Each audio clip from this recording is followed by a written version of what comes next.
harus menolak ajang balap mobil Formula E Jakarta?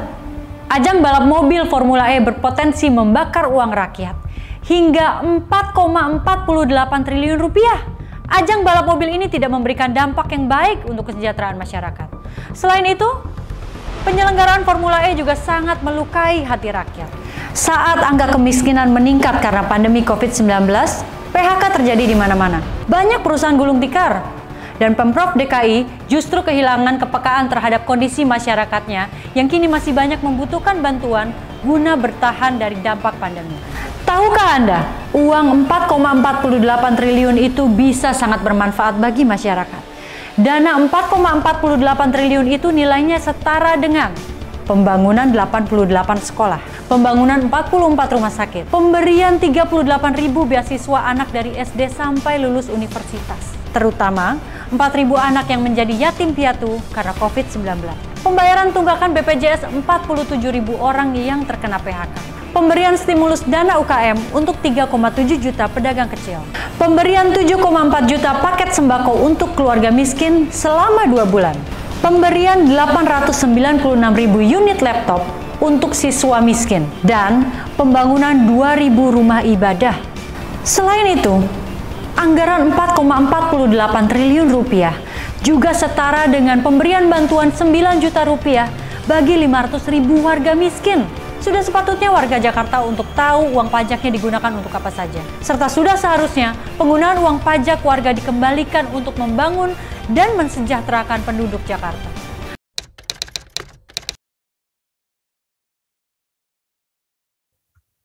Ya, kalau saya lihat kan ini kan hak interpelasi, ini kan haknya anggota DPRD ya, hak bertanya kepada pemerintah atas kebijakan yang strategis dan punya pengaruh penting pada masyarakat, pada warga Jakarta, kan gitu ya.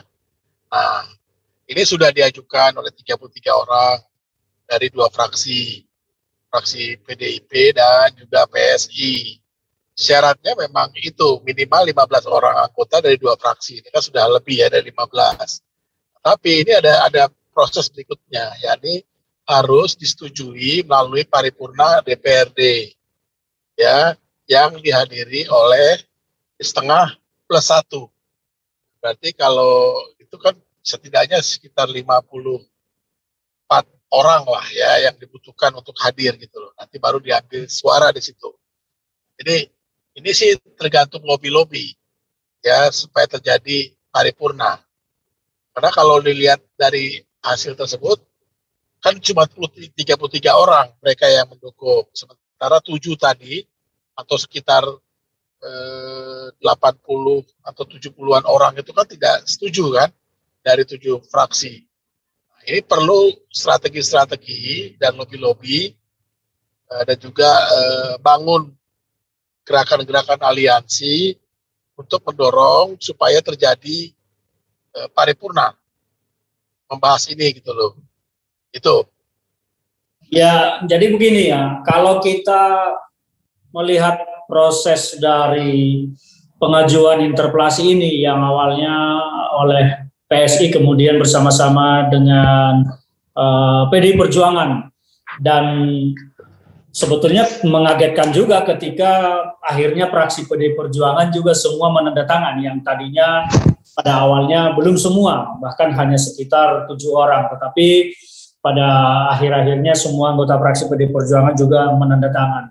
Nah, ini yang poin yang mau kita lihat adalah bahwa adanya upaya untuk membuka sebetulnya kebenaran tentang pelaksanaan Formula E yang memang sampai saat ini semuanya serba gelap gulita. Publik Jakarta siapapun tidak ada yang tahu tentang kenyataan dan fakta-fakta tentang Formula E ini kecuali Anies Baswedan dan orang-orangnya.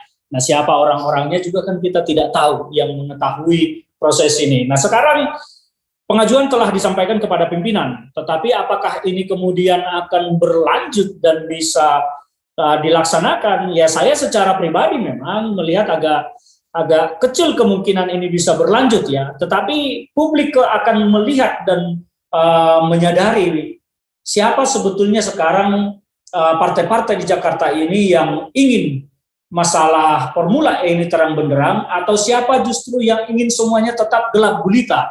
Nah, kalau semuanya ingin gelap gulita, tentu publik jangan disalahkan ketika nanti berprasangka dan menduga-duga bahwa partai-partai yang mendukung gelap gulitanya pelaksanaan Formula E ini, data-data tentang Formula E ini, jangan disalahkan publik kalau kemudian menuduh partai-partai yang mendukung tersebut adalah partai-partai yang mendukung upaya-upaya atau perbuatan-perbuatan atau tindakan-tindakan yang patut diduga adalah penyimpangan, kesalahan, bahkan hingga nanti bisa dituduh juga sebagai perbuatan yang telah melanggar tindak pidana korupsi. Jadi masyarakat jangan disalahkan nanti, contohnya kalau ada partai yang menuduh PKS adalah partai yang mendukung dugaan praktik-praktik korupsi, ya jangan disalahkan publik, atau Gerindra atau Demokrat menuduh partai ini adalah partai juga yang mendukung praktik-praktik koruptif di Jakarta, ya jangan disalahkan. Karena apa? Ini kan adalah hak interpelasi yang tujuannya sebetulnya adalah untuk mengungkap, membuka fakta-fakta dan data-data tentang Formula E ini. Karena apa? Di dalam pelaksanaan Formula E ini sejak awal sampai sekarang memang banyak sekali masalah. Banyak sekali masalah dan kejanggalan. Menurut saya ini aneh. Dari banyak hal sampai sekarang ini tidak ada yang terungkap. Bahkan anggota DPRD DKI Jakarta pun sebagai lembaga pengawasan yang menyetujui mengesahkan anggaran untuk APBD DKI Jakarta tidak tahu sampai sekarang sebetulnya fee Formula E ini pun dibayar ke siapa, ditransfer ke siapa, ke rekeningnya siapa, kan tidak ada yang tahu. Hanya Pemprov juga kan tidak juga menjelaskan secara terang benderang ke publik dengan data-data yang ada. Selama ini kan jawabannya hanya dananya aman, ini ditunda saja, ini segala macam. Tetapi kecurigaan kita kan tidak bisa dijawab hanya dengan prasangka-prasangka seperti itu, karena ini kaitannya adalah dengan permasalahan hukum. Ya, MOU yang ditandatangani oleh DKI Jakarta sampai sekarang pun saya pribadi saya tidak tahu yang menandatangani MOU ini dengan pihak pemegang hak paten Formula E. Saya tidak tahu siapa, apakah gubernur, apakah Jakpro atau Dinas Pemuda dan Olahraga. Saya tidak tahu siapa yang menandatangani sampai sekarang. Dan ini juga Dewan kita pun, DPRD kita pun belum tahu siapa sebetulnya menandatangani. Jadi dari dasar hukum pelaksanaannya saja pun legal standingnya ini kan kita jadi bertanya-tanya. Ini sebetulnya Formula E sah atau tidak secara hukum untuk dilaksanakan, karena MOU-nya, perjanjiannya pun kita tidak tahu sampai sekarang seperti apa isi perjanjiannya, ya, berapa di sana kontrak yang harus kita bayar, apa kewajiban kita segala macam, dan apa hak yang bisa kita dapat dari sini. Ini kan semua gelap gulita. Nah, inilah justru yang sebetulnya ingin dibuka dan dipertanyakan oleh anggota dewan kita dari fraksi PSI dan PDI Perjuangan. Tetapi partai-partai lain, 7 partai lain malah menolak untuk membuka ini. Nah, pertanyaannya, mengapa ada partai yang menolak usulan sebuah interpelasi untuk membuka ini dan membuatnya terang benderang? Sementara kalau kita dari kecil pun diajari, sejak kecil kita itu diajari berani karena benar, takut karena salah. Nah, kenapa Anies Baswedan takut dan kemudian langsung mengumpulkan partai-partai pendukungnya, 7 partai, akhirnya menyatakan menolak interpelasi? Kalau Anies Baswedan dalam hal Formula E ini sebetulnya jujur, bersih, tidak ada penyimpangan, ya saya pikir tidak perlu takut. Tinggal dijelaskan saja ke publik, ini loh, Formula E ini seperti ini, kami bayar ke sini, ini begini, hukumnya begini, aturannya begini, kan itu yang kita tahu. Nah, sekarang mengapa Anies Baswedan takut? Ya ini akan menjadi pertanyaan publik, dan dari rentetan itu juga nanti ya, jangan salahkan kalau publik menjadi berprasangka dan menduga-duga terhadap Anies Baswedan. Kan ini risiko, konsekuensi sebuah opini publik, karena dia tidak berani. Coba kalau dia berani, publik justru mungkin akan menjadi tepuk tangan kepada Anies Baswedan. Kalau nanti Anies Baswedan berani menjelaskan secara terbuka, secara gamblang, mungkin saya pun akan tepuk tangan dan akan menyatakan hebat Anies Baswedan, berani jujur. Ini faktanya, dia tidak berani jujur, tidak berani bercerita sejujurnya, tidak berani menceritakan apa adanya, tidak berani membuka kebenaran. Artinya apa? Ini punya masalah. Nah, kembali kepada pertanyaan apakah ini akan bisa berjalan, saya memang secara pribadi agak pesimis ini interpelasi akan bisa berjalan sesuai harapan kita. Tetapi apapun itu ceritanya, saya menaruh hormat, respek kepada PSI dan PDI Perjuangan yang telah mencoba untuk membuka kotak Pandora gelap gulitanya Formula E ini. Kalaupun nanti akhirnya pada ujungnya tidak bisa dilaksanakan sesuai harapan kita dan sebagaimana aturan-aturan yang ada yang mengatur interpelasi, ya kita lihat ke depan. Tetapi ya sekali lagi ini setidaknya ada upaya untuk membuka dan membuat terang benderang tentang Formula E ini, meskipun ujung-ujungnya ada 7 partai dan 1 orang gubernur yang menginginkan Formula E ini tetap gelap gulita. Nah, ada apa dengan mereka? Mengapa mereka lebih memilih ini gelap gulita daripada terang benderang? Kan kira-kira begitu, Bang.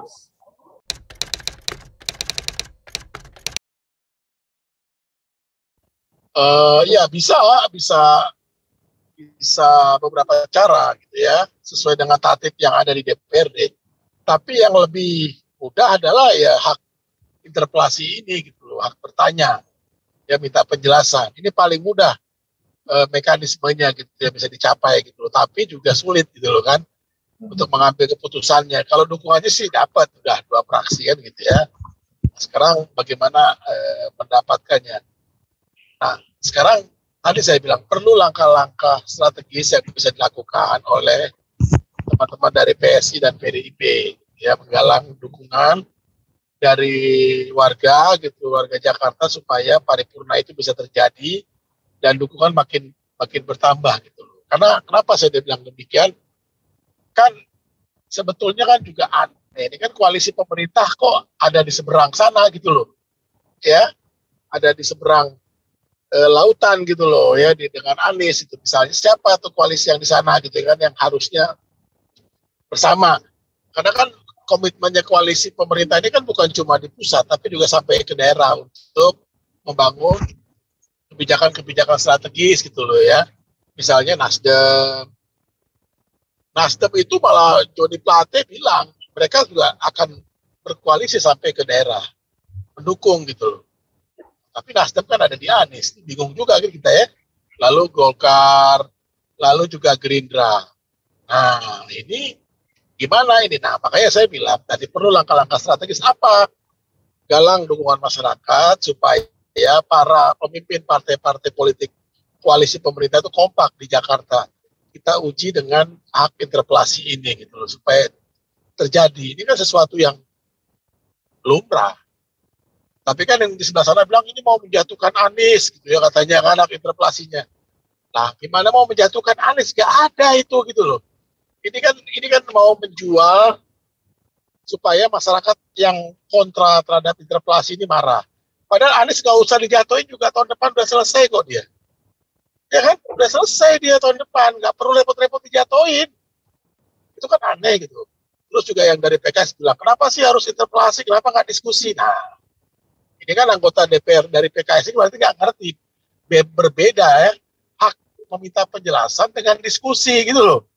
Ya aneh-aneh aja. Jadi saya pikir ini perlu langkah-langkah strategis ya, mendorong supaya hak interpelasi ini terjadi, didukung gitu. Tadi apa? Membangun gerakan-gerakan masyarakat, gerakan-gerakan warga ke arah pengurus partai politik gitu loh, ketua-ketua partai politik koalisi pemerintah, supaya kompak lah ya.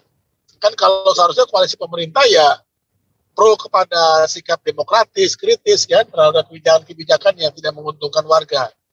Ya menolak tindakan-tindakan koruptif dan tidak transparan seperti yang dilakukan oleh Anies, kan gitu. Harusnya ke sana. Ya, itu hanya alasan yang dibuat-buat. Sebetulnya begini loh. Rapat dengar pendapat itu gini, jadi mekanismenya rapat dengar pendapat ya, yang hadir pada rapat dengar pendapat, contohnya kalau dipanggil dengan komisi-komisi adalah dinas-dinas terkait. Bukan gubernurnya. Gubernur boleh dipanggil dalam paripurna. Tidak dalam rapat dengar pendapat oleh dinas A, dinas ini, segala macam. Ya, jadi itu level tingkatannya berbeda. Nah, sampai sekarang saja, kalau memang contohnya Dinas Pemuda dan Olahraga juga mau terbuka menyelamatkan bosnya Gubernur Anies Baswedan ini, ya kita persilakan juga sekarang. Angkat bicara dong Dinas Pemuda dan Olahraga, jelaskan ke publik. Yang pertama yaitu tadi, sekarang status hukum daripada MOU antara Pemda DKI Jakarta dengan VIA ini, statusnya sekarang masih berlaku atau tidak? Jangan-jangan sudah tidak berlaku, sudah diputus oleh VIA. Kenapa? Karena Jakarta one prestasi. One prestasinya di mana? Tidak membayar dan tidak melunasi fee Formula E pada musim 2020-2021. Masih 11 juta tidak dibayar karena masih dibayar setengah. 2019, 2020 sudah dibayar lunas. Ya, 2020, 2021 masih setengah. 2021, 2022 ini yang katanya akan dilaksanakan Juni tahun depan, ini kan juga belum dibayar. Nah, apakah di MOU itu diatur pembayaran fee selambat-lambatnya sekian lama dari jadwal pelaksanaan? Nah, kita kan tidak tahu. Nah, contohnya musim 2020-2021 ini kan sudah selesai, sudah berlalu. Dan kita tidak membayar lunas fee yang harus dibayar sebesar 22 juta pound sterling dan baru dibayar setengah. Nah, apakah dampaknya yang setengah yang belum dibayar itu mengakibatkan kita wan prestasi? Kalau wan prestasi kan tentu kontraknya akan dibatalkan atau kita menunggu dibawa ke arbitrase internasional untuk digugat. Karena kita sama sekali tidak tahu nih isi perjanjiannya apa saja. Nah, itulah yang membuat kita ingin tahu. Yang kedua adalah terkait Formula E ini, apa masalahnya, sumber pendanaannya dari mana? Kalau memang mau dilaksanakan 2022, dananya dari mana? Dari APBD kah? Dari sponsor kah? Atau dari duit pribadinya Anies Baswedan? Kita tidak tahu. Kalau dia menggunakan APBD kan tentu nanti harus melalui pengajuan untuk RAPBD 2022. Artinya butuh pengesahan dari Dewan Perwakilan Rakyat Jakarta. Nah, ini kan akan menjadi pertempuran nanti di Dewan lagi. Sementara Ketua DPRD kita kan adalah Pak Prasetyo Edi yang dari PDI Perjuangan. Bagaimana kalau dia tidak menandatangan nanti? Kan kira-kira begitu. Yang ketiga adalah kalau memang ini mau dilaksanakan 2022, lokasinya di mana sih mau ditempatkan? Sampai sekarang kan Jakarta tidak pernah menjelaskan apakah gubernurnya, apakah Dinas Pemuda Olahraga, ataukah Jakpro kan tidak pernah menjelaskan bahwa ini nanti akan dilaksanakan di lokasi X.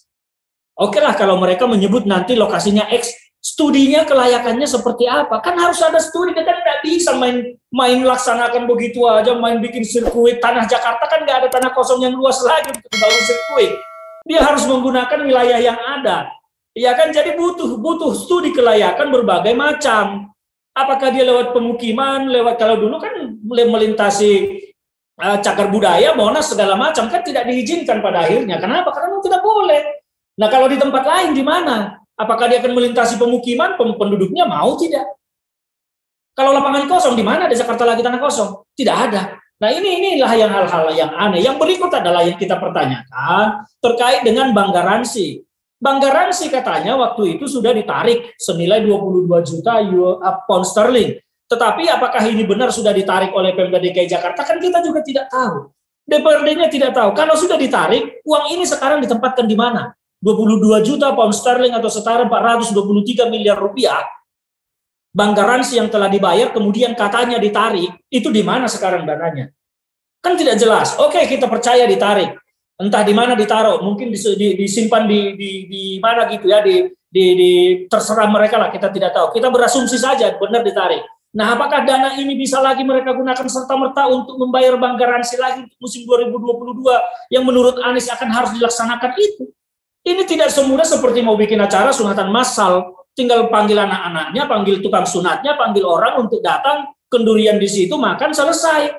Ini sesuatu yang tidak mudah dilaksanakan. Nah, jadi kalau Anies berbicara laksanakan 2022, instruksinya begitu, menurut saya itu hanya sebuah pengalihan saja, mengulur-ulur waktu supaya kesimpulan nanti bahwa telah terjadi kerugian keuangan negara belum terjadi, bahwa ini seolah-olah sedang berproses. Jadi bagi saya rencana 2022 itu adalah sesuatu yang tidak masuk akal, tidak mungkin bahkan terjadi karena waktu sudah sangat singkat dengan banyaknya permasalahan-permasalahan yang tidak jelas. Dan sampai sekarang kan tidak ada yang menjelaskannya secara gamblang dan secara berani.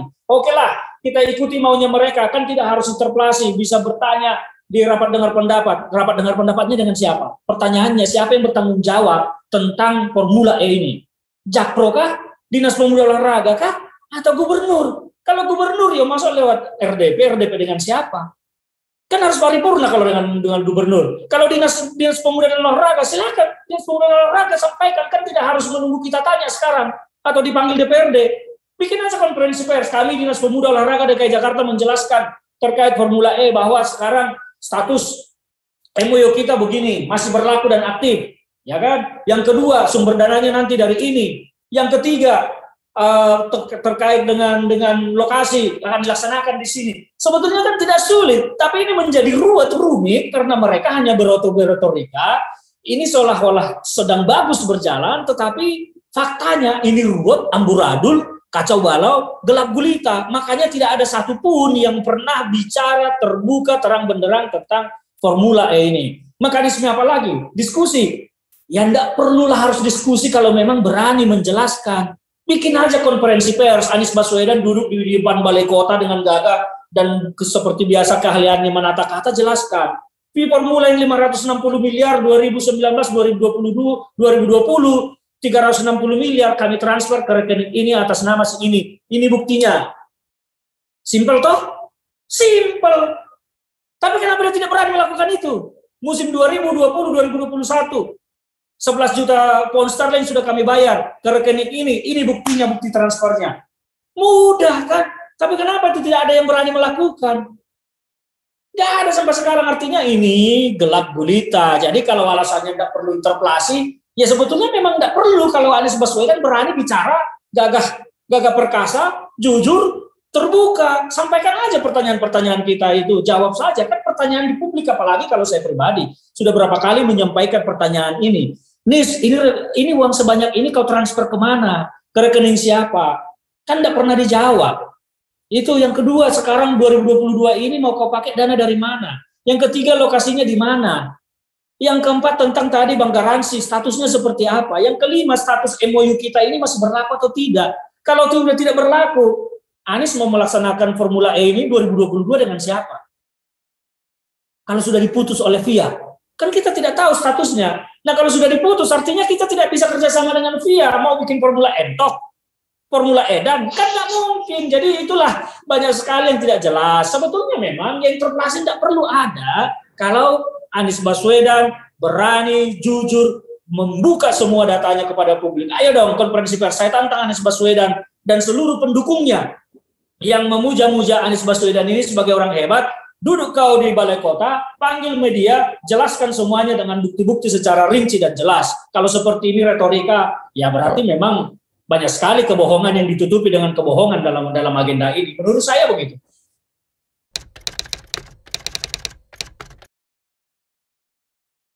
Ya, jadi begini ya. Pertama kita bahas tentang tendensi korupsinya. Makanya saya bilang bahwa ketika Anies Baswedan mengeluarkan instruksi gubernur melaksanakan Formula ini 2022 nanti bulan Juni, bagi saya itu hanya akal-akalan ya. Sekali lagi saya pertegas, hanya akal-akalan untuk mengulur waktu supaya kesimpulan tentang telah terjadinya kerugian keuangan negara belum terjadi, minimal sampai Juni 2022. Setelah Juni 2022 nanti kita lihat dia mau bikin strategi apa lagi. Jadi memang tendensi korupsinya dalam hal ini sangat besar. Karena apa? Korupsi ini kan tidak selalu semata-mata dia harus mencuri uang negara. Memperkaya orang lain pun itu masuk korupsi apabila merugikan keuangan negara. Ini jelas-jelas akan ada kerugian keuangan negara triliunan rupiah yang tidak ada hasilnya, tidak ada outputnya. Memperkaya pihak ketiga, ya betul. Yang diperkaya siapa? Ya orang asing lagi kan.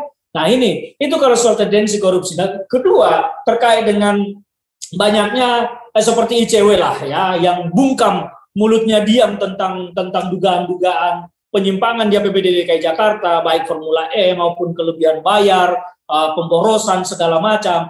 Inilah orang-orang yang sekarang menjadi lebih besar subjektivitasnya daripada objektivitasnya. Mereka ini mungkin berteman dengan Anies Baswedan atau berteman dengan tim-timnya Anies Baswedan. Kita selama ini tahu bagaimana hubungan antara ICW dengan contohnya Bambang Jayanto yang sekarang di TGUPP-nya Anies Baswedan dan tim-tim lainnya. Mungkin kedekatan-kedekatan seperti ini membuat mereka menjadi enggan. Akhirnya subjektivitas yang berbicara sebagai teman ya jangan diganggu, jangan diberisiki. Yang boleh diganggu itu hanya orang lain. Tapi ya ini kan merugikan nama ICW sendiri. Bagi saya ICW ini sekarang adalah sebuah lembaga yang dulu sempat saya banggakan, tapi sekarang sama sekali ICW ini bukan sesuatu yang membanggakan bagi saya. Bagi saya ICW ini hanya sebuah lembaga yang didirikan oleh para pendirinya ya untuk cari makan, tidak lagi untuk mengawal pemberantasan korupsi. Karena apa? Ternyata objektivitasnya hilang ketika subjektivitas bicara. Kalau dia memang murni mau pemberantasan korupsi, mau siapapun, mau saudara kek, mau bapak kek, mau ibu, mau adik, mau kakak, sikat dong. Kenapa sekarang mereka diam terus tentang dugaan-dugaan penyimpangan yang terjadi di APBD DKI Jakarta? Ya artinya apa? Mereka ini hanya akal-akalan saja mendirikan ICW itu. Kalau dulu mungkin bagus, masih terlihat awal-awal. Nah sekarang, ya menurut saya itu tadi, ini hanya menjadi sebuah lapangan kerja yang didirikan untuk menjadi cari makan, bukan sejujurnya untuk mengawal pemberantasan korupsi. Kalau mereka mau jujur ini pengawalan pemberantasan korupsi, ayo dong ICW bikin statement dong tentang Formula E ini, bikin statement tentang kelebihan bayar, bikin statement tentang pemborosan, bikin statement tentang dugaan korupsi yang sekarang di sini KPK terkait karena muncul pengadaan rumah DP 0%. Ini kan ICW bungkam mulutnya. Kenapa tiba-tiba mulutnya keluh terhadap dugaan penyimpangan di APBD DKI Jakarta? Yaitu tadi, subjektivitas berbicara karena apa? Teman sesama teman dilarang saling mengganggu. Kira-kira begitu, Pak. Saya sih membaca dari ungkapan-ungkapan kedua fraksi ini, teman-teman dari PSI dan PDIP, karena menurut mereka ini kan situasinya sedang sulit akibat atau dampak dari pandemi gitu ya. Nah, kalau dipaksakan tahun depan kan juga masyarakat ini kan lagi butuh pengembangan atau pemberdayaan ekonomi ya saat pandemi begitu loh. Sayang kan uangnya yang dikeluarkan itu gitu untuk ajang Formula E ini kan uangnya sudah hampir 1 triliun. Dan itu akan terus sampai sekitar 2 triliun nanti. Sementara kata Anies untungnya ada sekitar 400 miliar. Kan jauh kan? Ya nggak? Rugi dong. Nah, taruhlah kita rugi 1 sekian triliun. Kan sayang duit itu kalau dihabiskan begitu aja. Kenapa tidak dipakai untuk memberdayakan masyarakat, membantu masyarakat Jakarta yang sedang kesulitan karena dampak pandemi COVID. Itu yang dipertanyakan oleh teman-teman dari kedua fraksi pengusung interpelasi ini gitu loh. Kedua, juga nggak transparan Anies ini gitu loh. Nggak pernah dibuka MOU-nya seperti apa dengan pemegang lisensi Formula E gitu loh. Ya seperti apa. Terus kewajiban bayarnya seperti apa gitu. Nanti pembagian keuntungannya seperti apa. Itu kan harusnya ada kan, itu nggak pernah terbuka. Begitu. Terus ketiga, saya melihat itu kan yang ditunjuk untuk menjadi penyelenggara di Jakarta kan BUMD, sebuah perusahaan BUMD ya, ini Jakarta Propertindo atau Jakpro. Tapi kok uangnya dikeluarkan dari APBD? Ini kan masalah kan? Nggak bisa uang itu diberikan begitu saja kepada pihak swasta. Jakpro itu kan swasta walaupun dia BUMD, nggak boleh. Nah ini juga sebetulnya persoalan secara hukum. Ya ini kan tindakan-tindakan yang diduga bisa berakibat menguntungkan pihak lain kan dengan menggunakan uang rakyat gitu loh. Itu.